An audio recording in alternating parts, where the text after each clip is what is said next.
comme niñ ko doon waxee fan yi rek loolu la ñuy ñëw rek di confirmer di exécuter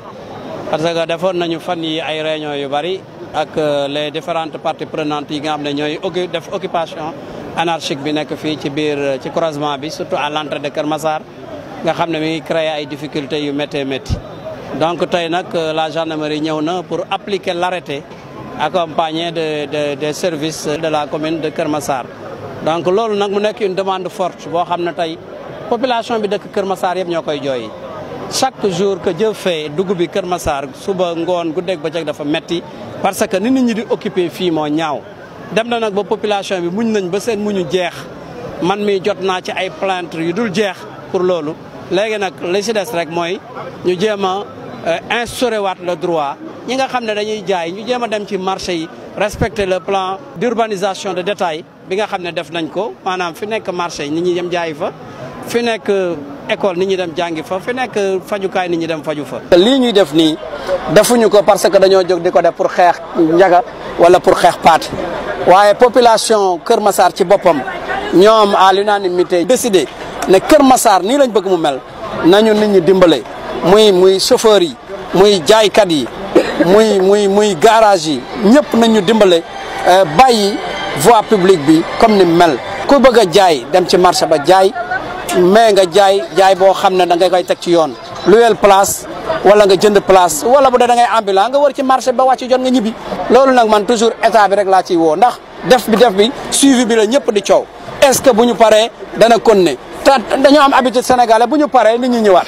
mais pour nit ñi ñëwaat nag man jël naa ci ay matuwaay nee naa kenn du ñëwaat incha allah fépp fu ñu dajji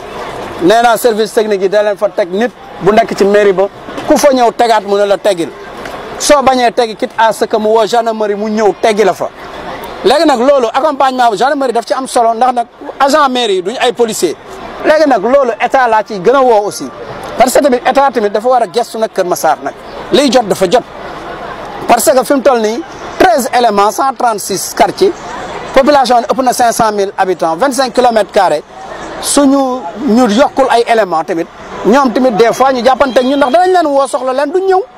parce que duñu am élément yu ko mate loolu nag état moo war a indi fii ay éléments gendarmerie yu doy pour que lii nga xam ne liggéey la boo xam ne dañ ñu ko sant ñu koy def population bi soxla ko demandé ko ñu mën ko def bu mucc ayib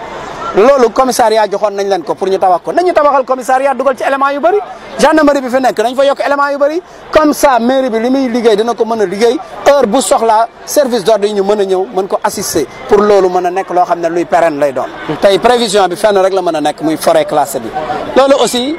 jooy naa ko état ba sonn état moo ko mën régler la tey suñ ko déclassé ko un peu nga mën ci am benn gare routière bu mag a mag boo xam ne oto yëpp bu ñëwee yem ci gare routière boobu kenn du dugg ci biir dëkk bi mais garage yi nekk ci biir dëkk bi yëpp aussi ñëpp dem ci gare routière boobu soo jëlee oto jógee Dakar boo ñëwee oto bi wàccee la ci biir gare routière bi su dee da nga bëgg a continuer dem sa koñ clando war la yóbbu fu dee jaxaay nga jëm ñu ne la clando bee moo jëm jaxaay bu dee Kër Massar village nga jëm ñu ne la clando bee moo jëm Kër Massar village nga yëg ci dem kon dëkk bi dina yaatu dina féex mais tey Kër Massar ak li muy rëy li muy bëri oto li muy bëri nit amul gare routière espace amu fi boo xam ne prévoir nañ ko pour def ko gare routière kon tey jii li fa des mooy forêt classée bi suñ fa amee gare routière am fa foraay de bétail gis nga Kër Massar dañuy am daral di jaay ay xar 12 mois sur 12 kon war nañu am daral suñu amee daral miiree ko def ko comme foraay bi nekk Diamaguène mais kuy jaay sa jur nga dem fa doo ñëw ci rond point bi di jaay say xar mais am ñaari yoon de déviation ci dugg Kër Massar bi benn à droite benn à gauche ñaari tali yu yaatu am lampe dinañu séparer ak forêt bi ba nga xam ne saay-saay sax du mën a debee ci forêt ba di dugg ci dëkk bi di fa def lenn te et puis dëkk bi dina am fluidité ci circulation bi loolu nag wax nañ ko benn yoon wax nañ ko ñaari yoon wax nañ ko ñetti yoon suñu vision la bu net bu clair boo xam ne suñ ko defoon problème yëpp jeex à Kër Massar léegi l'état nous entend maintenant c'est l'état ci état la desee mais yaakaar naa desatul ci maire compétence am fa mu yem ma ngi cay def la mu mën fa compétence am yemul tamit mi ngi taxaw di ko jooy jeex na loolu la mën. dama bëgg suivi bi tous les ASC yi nga xam ne sportif lay doon wala culturel wala association bu mu mën a doon ak groupement bu mu mën a doon wala mouvement bu mu mën a doon te yow nga ne da ngay œuvrer sur le développement de la commune de Kër Massar ñu ñëw jàpp ci suivi bi parce que mairie bi kese doyul pour assurer le suivi surtout nag koñ ñi nga xam ne dafa mel ni fu mel ni Cochapec muy cité des enseignants cité santé ak yoonu marché mercredi bi yooyu association ya fa ne surtout les jeunes ñu génn di appuyer la mairie donc ñu ngi leen di sant yéen ñëpp di leen gërëm jërë ngeen jëf